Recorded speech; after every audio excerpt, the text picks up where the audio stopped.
Bordered by Poland to the south, Lithuania to the northeast, and the Baltic Sea to the west, Kaliningrad Oblast is a Russian exclave at the front lines between Russia and Europe. The region was once home to the jewel of German East Prussia, the city of Königsberg. But why is Kaliningrad a part of Russia?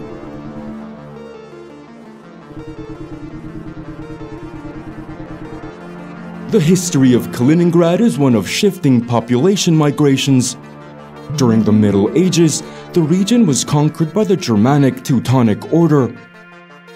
The state evolved into the Kingdom of Prussia and led the drive for German unification. The city of Königsberg became a bustling center of German culture and the cradle of philosopher Immanuel Kant, seen here with a replica of his skull. After Germany's surrender in World War II, the victorious Allies met at the Potsdam Conference and partitioned its eastern territories. The heart of East Prussia was annexed by the Soviet Union.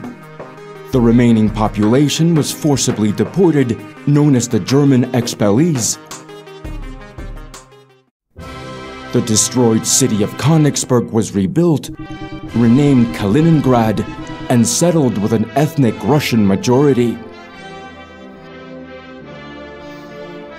Following the breakup of the Soviet Union in 1992, Kaliningrad remained a part of the Russian Federation. The region became an exclave separated from the motherland and found itself completely surrounded by NATO-aligned powers.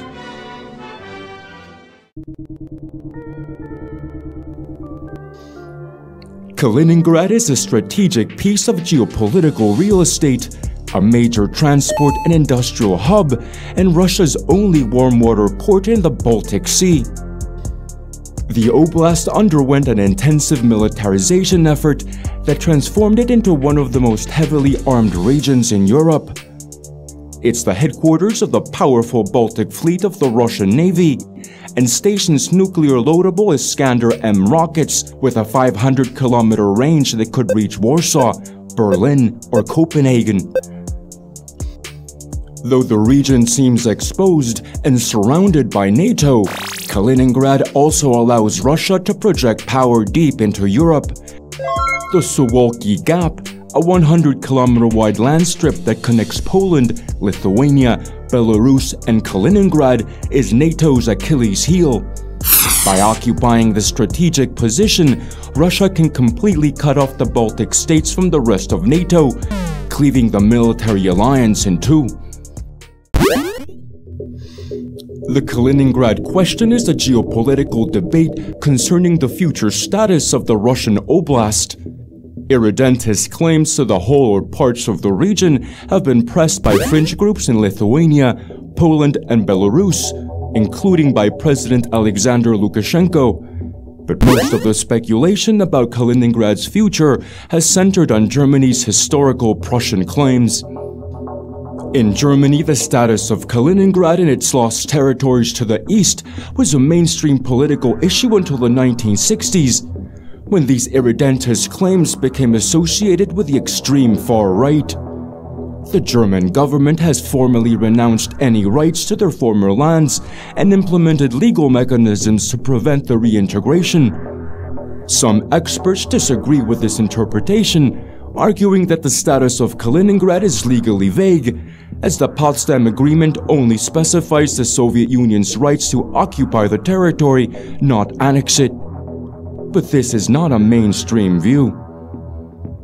Curiously, Der Spiegel published a 2020 report claiming that Kaliningrad had been offered to Germany by the Soviet government. The West Germans refused the offer, which they saw as a poison pill to derail negotiations on reunification with East Germany. The Russian government fears Kaliningrad's westernization and growing nostalgia for its pre-Soviet past could foment separatist sentiments. The region's geographic isolation and distinct cultural identity have led to calls for independence and the formation of a new Baltic state. The history of Kaliningrad is one of shifting between great powers. a victim of its strategic location. But as instability grows in Europe, what direction will the region take next? East or west? Kaliningrad versus Königsberg. But what do you think? Will Kaliningrad remain in Russian control, or will a new nation rise in Europe?